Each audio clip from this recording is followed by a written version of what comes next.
Hello students, मैं doctor Ravi Dwivedi स्वागत करता हूं आपका मेरे इस YouTube channel maths with doctor Ravi K Dwivedi पर। दोस्तों, हम लोग कर रहे हैं MASC या फिर MAGE02 का कोर्स, जो कि हमारा है अलजेब्रा पर। ठीक है।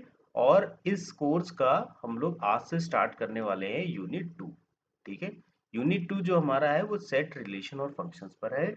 तो आज का जो वीडियो होगा वो सेट थ्योरी से रिलेटेड होगा, जिसमें हम सेट थ्योरी के कुछ फंडामेंटल चीज़ों को सीखने वाले हैं। तो चलिए शुरू करते हैं हम लोग बिना टाइम वेस्ट किए आज का लेक्चर। दोस्तों, मैं बता दूं, इस पूरे वीडियो को देखने के बाद अब सेट थ्योरी का जो भी फंडामेंटल है ना, उसको बहुत अच्छे से सीख जाएंगे।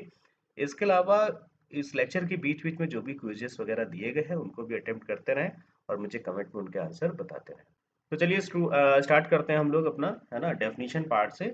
तो सबसे पहले देख लेते हैं सेट को डिफाइन कैसे करते हैं हम लोग। सेट क्या होता है? वेल डिफाइंड कलेक्शन होता है डिस्टिंक्ट ऑब्जेक्ट्स का। ठीक है। ऑब्जेक्ट्स में नंबर्स भी हो सकते हैं, ये है ना, डेज भी हो सकते हैं, ये मंथ भी हो सकता है, ये कुछ स्पेसिफिक नंबर्स भी हो सकते हैं। इसके अलावा कोई भी ऑब्जेक्ट ही हो सकता है। और ये कैसा होना चाहिए? वेल डिफाइन होना चाहिए।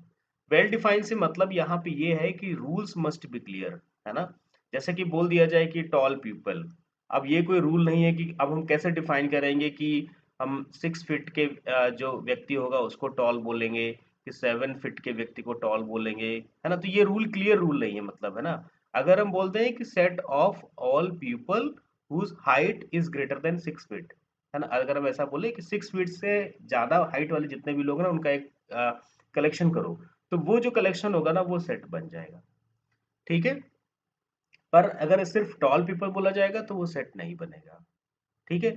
इसी तरीके से जैसे कि बोल दिया जाए कि एक तरीके से जैसे कि बोला जाए, मैं ऐसे लिख दे रहा हूँ, नंबर लिख दे रहा हूँ 1 3 8।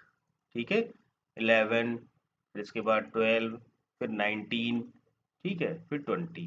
इस तरीके से मैंने लिख दिया इसको। अब देखो, ये भी ना एक सेट नहीं बनाएगा। मान लो ये हमने एक कलेक्शन ले लिया नंबर्स का, पर ये भी सेट नहीं बनाएगा, क्योंकि ये ना किसी स्पेसिफिक रूल को फॉलो नहीं कर रहा है। ठीक है। इस सेट को ना हम डिफाइन नहीं कर सकते हैं। तो जब तक कि कोई भी कलेक्शन दिया है और उसको अगर हम वेल डिफाइन नहीं कर सकते, तब तक वो सेट नहीं बनेगा। ठीक है। दूसरी जो सेट की प्रॉपर्टी होती है, डिस्टिंक्ट, है ना। डुप्लीकेट इसमें नहीं मतलब लिखे जाते हैं ना। जैसे एक एक एलिमेंट ना एक बार ही लिखा जाएगा। जैसे लिखा ना 1 2 2 3, तो इसका कोई मीनिंग नहीं है। इसको सिंपली हम लोग लिखेंगे 1 2 3। कितने भी बार टू अपियर हो उसको वन टाइम में लिखा जाएगा। ठीक है। ऑर्डर डजेंट मैटर, अगर हम 1 2 लिख दें या 2 1 लिख दें, ठीक है, तो इससे कोई फर्क नहीं पड़ेगा। बेसिकली हम सब जानते हैं, जैसे कलेक्शन लिया आपके पास, मान लीजिए कि 10 शर्ट्स का कलेक्शन है। अब आप एक शर्ट को अगर आपने हैंग किया हुआ है, उसको लेफ्ट में हैंग कर दे या राइट में हैंग कर दे, और आपके कलेक्शन पे उस पर कोई फर्क नहीं पड़ेगा। तो इसलिए ऑर्डर इसमें मैटर नहीं करता है। ठीक है। ये कुछ एग्जांपल सेट के। जैसे अब देखो, यहाँ पे एक रूल डिफाइन किया, एक्स, हमें वो एलिमेंट्स लेने हैं कि x is a factor of 12, 12 का फैक्टर हो। तो हमें पता है 12 के फैक्टर क्या क्या होते हैं, 1 2 3 4 6 12। ये सारे के सारे नंबर 12 को डिवाइड करते हैं, तो ये सब किस में आ जाएंगे? इस सेट में आ जाएंगे। फिर ये है ना सेट ऑफ डेज। ठीक है। फिर ये प्राइम नंबर का सेट हो गया। तो अगर हमें कोई भी कलेक्शन जिसको हम लोग डिफाइन कर सकते हैं, वो हमारा सेट होगा।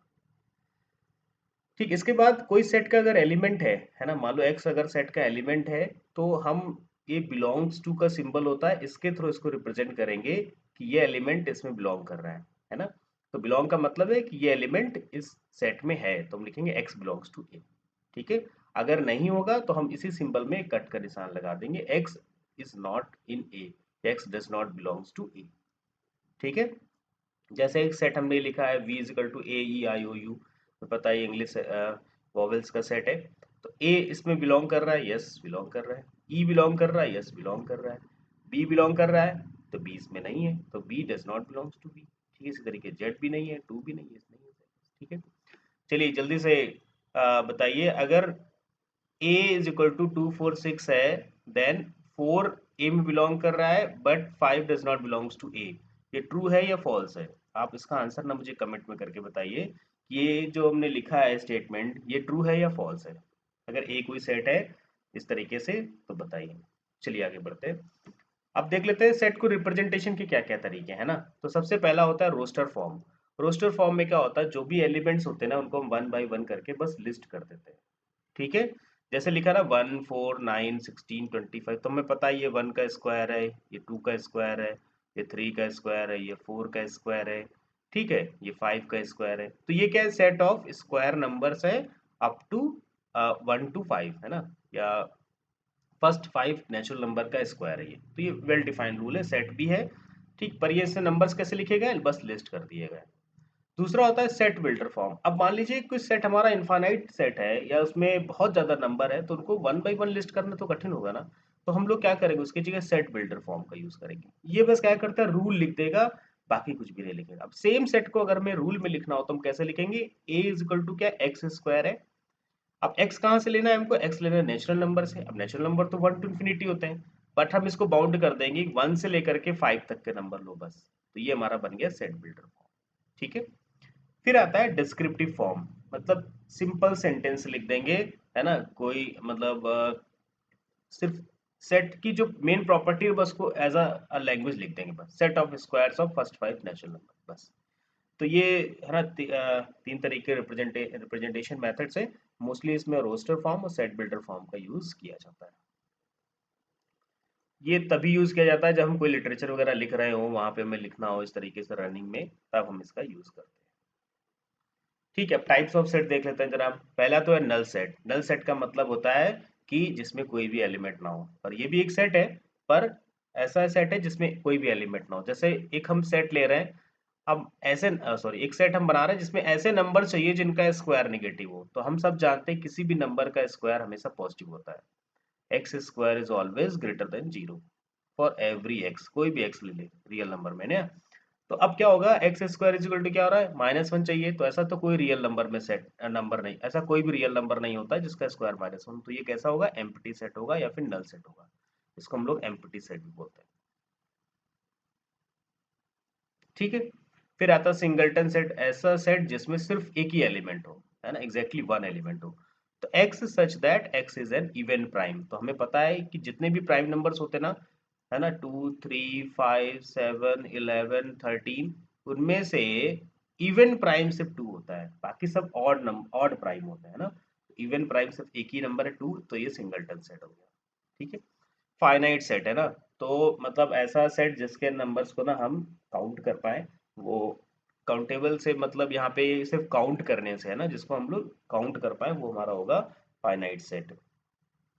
तो जैसे मंथ्स ऑफ ईयर हो गया, है ना, डेज इन अ वीक हो गया, ठीक है।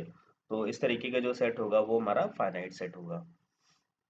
फिर इनफाइनाइट सेट जिसमें जिसको काउंट ना किया जा सके, है ना। ये काउंटेबल अनकाउंटेबल का जो कॉन्सेप्ट है वो थोड़ा सा अलग तरीके, पर यहाँ पे सिर्फ काउंटिंग से मतलब है इसको, जिसको हम लोग यूजुअली काउंट कर पाए या फिर काउंट ना कर पाए। तो ये पॉइंट्स ऑन सर्कल है, जैसे मान लो ये एक सर्कल हमने बना लिया, ठीक है। सर्कल पे कितने पॉइंट्स होते हैं, वो इनफाइनाइट नंबर ऑफ पॉइंट्स होते हैं, तो उनको काउंट नहीं किया जा सकता है, ठीक है। फिर कार्डिनलिटी है ना, किसी भी सेट में जितने भी एलिमेंट्स होंगे, ठीक है, उनको हम लोग उसकी कार्डिनलिटी बोलते हैं। जैसे ए कोई सेट है, इसमें ए बी सी, है ना, ये एलिमेंट्स है, तो नंबर ऑफ एलिमेंट्स कितने हैं इसमें, 3 हैं। तो 3 क्या होगी, इसकी कार्डिनलिटी हो जाएगी, ठीक है। तो ये टाइप्स ऑफ सेट्स हो गए हमारे। अब एक प्रैक्टिस करके देख लेते हैं हम लोग जरा, कि the collection of 5 most talented writers of India, जिसका आंसर आप लोग कमेंट बॉक्स में बताएंगे, कि अगर हम 5 most talented writers of India की बात करें, उसे कलेक्शन ले, तो क्या वो सेट बनेगा या नहीं बनेगा, इसका आंसर मुझे यस या नो में बताइए। फिर use symbol belongs to and does not belongs to. अब मुझे बताना ये आंसर, 7 बिलोंग्स टू ए, तो ये मैं पता है 7 ए में है, तो 7 बिलोंग्स टू ए, ठीक है। 4 ए में बिलोंग कर रहा है कि नहीं कर रहा है, 11 में बिलोंग कर रहा है कि नहीं कर रहा है, इनके आंसर भी आप मुझे कमेंट बॉक्स में बताइए, ठीक है। अब देखिए, convert to a set builder form B, है ना। अब इसको हमें किस में कन्वर्ट करना है, ठीक है। ये हमारा किस कौन सा फॉर्म दिया गया, अभी रोस्टर फॉर्म दिया गया है, राइट। ये हमारा कौन सा फॉर्म है, रोस्टर फॉर्म है, जिसमें हमें सिर्फ लिस्टिंग की हुई है। अब इसको हमें बदलना है किसमें, सेट बिल्डर फॉर्म बदलना है। तो देखो जरा इनकी प्रॉपर्टी क्या है। ये पहला एलिमेंट लिखा है 2, दूसरा लिखा है 2 स्क्वायर, तीसरा लिखा है 2 क्यूब, फिर 2 4 एंड 2 5। तो अब हम इसका सेट कैसे बनाएंगे, हम लिखेंगे b is equal to x, ठीक है। इनफैक्ट x नहीं, हम लोग यहाँ पे लिखेंगे 2 टू पावर x, ठीक, क्योंकि ये 2 की पावर में सारे आ रहे हैं ना। Such that x belongs to natural number, ये नेचुरल नंबर के सेट में जाएगा, ठीक है। और ऐसा तो नहीं, नेचुरल नंबर तो इनफाइनाइट तक होते हैं, पर यहाँ पे सिर्फ 5 एलिमेंट्स लिए हैं, तो 1 less or equal to x less or equal to 5, ठीक है। 1 से 5 तक के बीच के अगर हम नेचुरल नंबर ले लेंगे और उनमें फिर उनको यूज करके हम 2 टू पावर एक्स बनाएंगे, तो ये हमारा सेट बन जाएगा। तो ये हमारा सेट बिल्डर फॉर्म हो गया। चलिए बताइए, अगर सी कोई सेट है जिसका जो एलिमेंट है ना वो लेटर है सक्सेस वर्ड का, ठीक है, तो इसका यूज करके बताओ, इसको सॉल्व करके बताओ कि इसकी कार्डिनलिटी क्या होगी, ठीक है। तो आज की वीडियो में बस हम लोग इतना ही रखते हैं, है ना। अगले वीडियो में हम लोग सबसेट्स एंड पावर सेट्स को देखेंगे डिटेल में। तो मिलते हैं हम लोग अगले वीडियो में, तब तक बने रहिए हमारे इस यूट्यूब चैनल पर। वीडियो पसंद आया हो तो लाइक करें और शेयर करें, और हमारे channel maths with doctor Ravi K Dwivedi को सब्सक्राइब भी कर लें। Thank you.